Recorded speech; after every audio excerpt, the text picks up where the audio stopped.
Tan birra barnoota waggaadhaaf ji'oota jaarraa arraa boruu fi sawweediin keenyaaf qabna darraa rahmaan deebuunaaf baasii ibsii fi wallaalarraa jiruu fi jireenya diin badhaasaa kennaa gararraa ahdii irra caaltuu nabirraa fudhannee baraa diiniif jiraannee duunaa. Diiniif jiraannee duunaa tan jettu dhaadannoon irraa nafsee teenya caalchisnee diin gaarii kanaan wal barraa laal nafsee ifi mo'achuun gootummaa harkatta carraa hiree teessan haa tolchoo hiraareen harkinaan irraa amaanaa yaalma muslimaa amaanaa yaalma muslimaa diin gaarii kanaan wal barraa. يتفضل مشكورا ومحجورا. الله أكبر. السلام عليكم ورحمة الله وبركاته. وعليكم السلام ورحمة الله وبركاته. جرتوا؟ ديرنا. أنا قاعد نفتني تكامل سنجا بأورتني.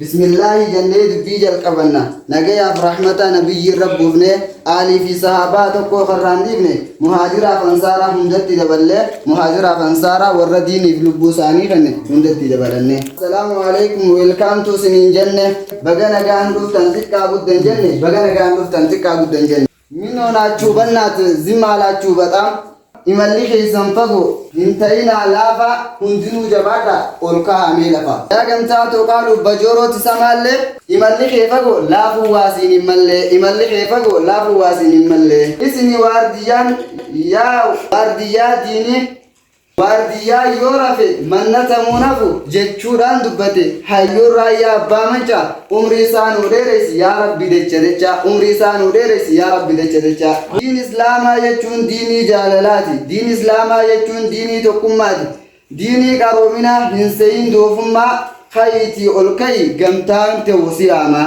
dhaamsaan qaba warra akkas jedhuufi isin warri ilu gosummaan deemtanii heddummaa hin beeku amantii islaamii warreen jettuuf meena dhageessanii seenaadhaan siimima warra dabranii guyyaa lola guddaa yamaamaasanii waan dalage beeytaa Khaalid waliisanii waan dalage beeytaa Khaalid waliisanii guyyaa akkaan cimaa guyyaa lola sanii mushrikni muslimatti akkaan jabaatanii lakkoofsaanii saddu mushrikni gaafsanii lola museylamaa guyyaa yamaamaasanii lola museylamaa guyyaa yamaamaasanii muslimatti gaafas lolli akkaan jabaatee muslimni rakkatee dachiin itti dhiphattee jidduun Khaalid jee mee lola haa dhaabnu muhaajiraaf ansaaratti mee adda haa baanu muhaajiraaf ansaaratti mee adda haa baanu yoggaa inni akkas godhe humni isaa jabaatee namuu xiiqiidhaan ol ka'ee muratee aduwwii isaanii dachiitti rakkifte nama 40,000 10,000 moote nama Allahu akbar. السلام عليكم ورحمة الله وبركاته.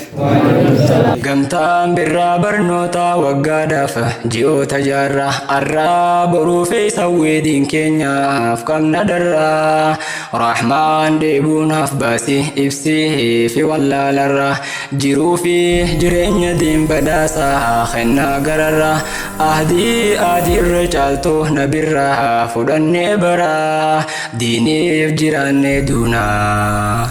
Diiniif jiraannee duunaa tan jettu dhaadannoon irraa